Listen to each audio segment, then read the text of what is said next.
Vamos seguir adiante. Então, no capítulo 3, ele fala do episcopado. Eu já falei para você que essa palavra bispo significa supervisor, mas a gente não tem nessa época uma distinção entre bispo e presbítero. Essa estrutura diferente entre o bispo que supervisionava várias igrejas e o pastor ou presbítero, como aquele que é o cabeça de uma igreja, foi só no segundo século que surgiu. Mas essa distinção, na verdade, quer dizer a função e o outro como eles eram pessoalmente. Presbítero significa ancião, ou seja, homens mais velhos, experientes. E bispo, episcopos, supervisor. A gente vê uma lista ali de qualificações. É claro que essa lista ela não é abrangente, ela não é completa, no sentido de que, por exemplo, Timóteo, ele não era casado, não que se tenha registro. Ele fala que o presbítero ele deve ser marido de uma só mulher. Claro que é o princípio que ele está falando, ele não está excluindo Timóteo. Timóteo, você tem que ser casado para ser um presbítero, para ser um bispo. Afinal de contas, ele não era. Então, a questão de ter filhos também, de governar seus filhos. Um bispo teria que ter filhos para cumprir seus requisitos? É claro que não. São princípios que Paulo estabelece para que Timóteo nomeasse bons líderes. Afinal de contas, eles estavam tendo problemas com a liderança ali. No 3, de 6 a 7, ele cita ali novamente a palavra diabo. Ele fala assim: não seja neófito para não suceder que se ensoberbeça e incorra na condenação do diabo. Pelo contrário, é necessário que ele tenha bom testemunho dos de fora, a fim de não cair no opróbrio e no engano e no laço do diabo. Por que ele usa o diabo ali? Uma possibilidade é porque o orgulho que ocasionou a queda do diabo, ou que o bispo orgulhoso ele dá ao diabo a oportunidade de acusar-lhe. Ou pode ser uma terceira possibilidade, alguns teólogos apontam aí que pode se referir a opositores externos da igreja. Afinal, a palavra diabolos ali significa caluniador. Opróbrio, para você saber, caso essa palavra não seja familiar para você, significa desgraça ou insulto. E laço pode ser traduzido também como armadilha. Veja no 3,9 que ele usa a expressão mistério da fé. Lembra da questão dos mistérios dos gnósticos. O mistério da fé ali é Cristo, contra a ideia dos gnósticos.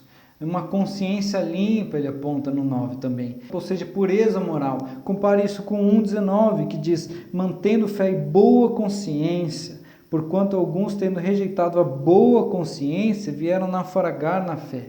Ele insiste nessa questão da consciência limpa, numa pureza moral. Não como a lei que impõe ritos e uma religiosidade vazia, mas sim uma prática da fé baseada em Cristo. E ele diz ali no 3,11, da mesma sorte quanto a mulheres. Existe ali, essa também é uma questão ambígua, porque isso indica talvez não as mulheres dos diáconos, mas as mulheres que poderiam exercer o diaconato e os que defendem aquela postura mais abrangente, possivelmente o episcopado. Isso se aplica às mulheres. O que é consenso é que as mulheres podem ser diaconisas, e isso existe em passagens bíblicas mesmo, mulheres diaconisas servindo ali. Preste atenção nessas qualidades, eu não vou entrar em detalhes, mas um bom estudo para você seria observar essas qualidades que Paulo lista aqui. No 3,15, ele diz assim, ele usa uma expressão muito bonita, né? Ele fala: para que, se eu tardar, fique ciente de como se deve proceder na casa de Deus, que é a igreja do Deus vivo, coluna e baluarte da verdade. Lembre-se do templo de Diana, que tinha todas aquelas colunas, que era uma estrutura gigantesca, uma referência, um alicerce. E a igreja, em contraste com aquele templo, com aquela religião, era um baluarte, era a coluna da verdade. No 3,16 a gente vê ali um possível hino ali, pode ser que seja uma doxologia, um hino, uma expressão poética, e veja que ele usa a expressão manifestada na carne, contra a ideia dos gnósticos. justificado no Espírito, ou seja, endossado pelo Espírito, e pregado entre os gentios e crido no mundo, ou seja, aquele caráter amplo da fé, contra aquele exclusivismo dos gnósticos. No 4, de 1 a 5, ele traça um pouco mais o perfil desses falsos mestres e o ensino deles. E é possível que esses falsos mestres sejam aqueles os quais Paulo ele cita em Atos 20 e 29, que a gente já leu na outra aula. E eu insisto para você que você não use essa expressão últimos tempos para pensar nos dias de hoje. Essa expressão nos últimos tempos, no Novo Testamento, significa o tempo que foi aberto com Jesus Cristo, depois da assunção dele.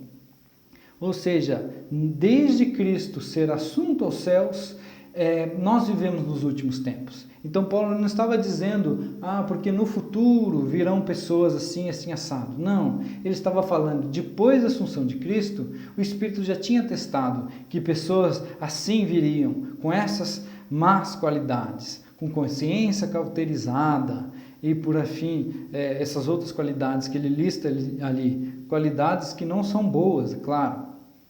No 4:5 ele insiste ali na importância da oração.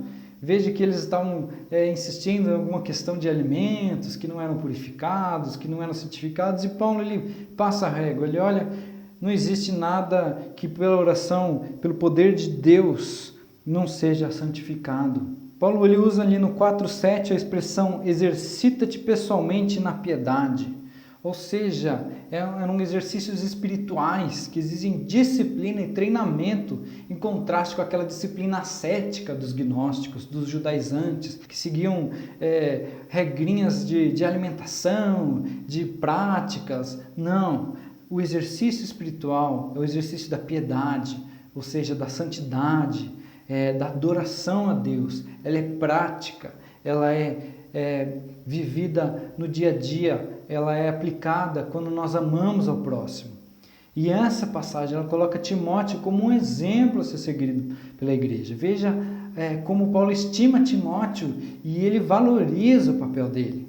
No 4:16 ele usa essa expressão, tem cuidado de ti mesmo e da doutrina, continua nestes deveres, porque fazendo assim salvarás tanto a ti mesmo como aos teus ouvintes. É claro que Paulo ele não está afirmando aqui que é possível você se salvar.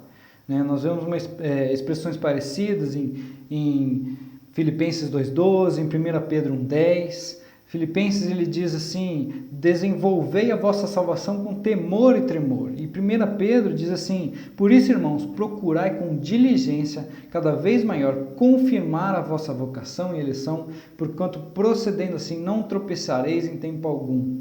Esse é o paradoxo da fé.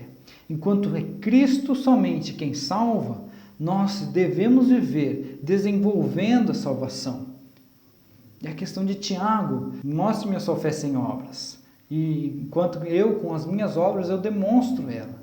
É o paradoxo da fé. Não que eu seja salvo por essas obras, eu não mereço a salvação, eu sou pecador, nós todos somos pecadores e carecemos da glória de Deus. Não há obra que faça jus à salvação.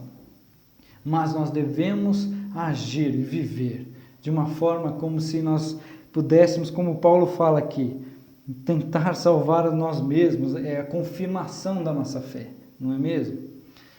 Então Paulo ele volta depois a tratar dos grupos que estavam causando problemas, as viúvas, as mais jovens e os mestres. Parece que há ali um problema de famílias que não cuidavam das viúvas, ali no 5, de 2 a 8. Ele reforça no 5:4 como a prática da piedade ela é central à vida cristã, ela começa dentro de casa, não é um negócio externo, ou seja, as viúvas têm que ser cuidadas, as famílias têm que cuidar das suas próprias viúvas, e as viúvas eram mulheres que sofriam muito naquela época, quando elas não tinham família, elas eram tentadas a ir até a prostituição como meio de vida. Então, tem uma questão ali, uma polêmica por volta disso. E no versículo 9 ele diz, não sejam inscritas senão viúvas que conte ao menos 70 anos de idade e tenha sido esposa de um só marido. Ele está falando aqui de alguma lista. O versículo 16 ele responde essa questão ele fala: se alguma crente tem viúva em sua família, socorra-as e não fique sobrecarregada a igreja, para que essa possa socorrer as que são verdadeiramente viúvas. Ou seja, ele está falando uma lista de ajuda às viúvas. Então eram requisitos. É claro que, e se for uma viúva de 59 anos, que não é hospitaleira, porque ela é escrava? Não são regras abrangentes, são princípios que Paulo está estabelecendo ali. E no 9 ele diz: esposa de um só marido, como eu já li. Essa parece ser uma orientação sobre aquelas que se divorciaram e casaram de novo. E não geral a todas as viúvas, que elas não casem de novo as viúvas. Porque no versículo 14 ele recomenda que as mais jovens se casem. Então, também isso pode ser interpretado como fiel ao seu marido. No versículo 11 e 12 ele fala de um primeiro compromisso, mas rejeita viúvas mais novas, porque quando se tornam levianos contra Cristo, querem casar-se, tornando-se condenáveis por anularem seu primeiro compromisso. Que primeiro compromisso é esse?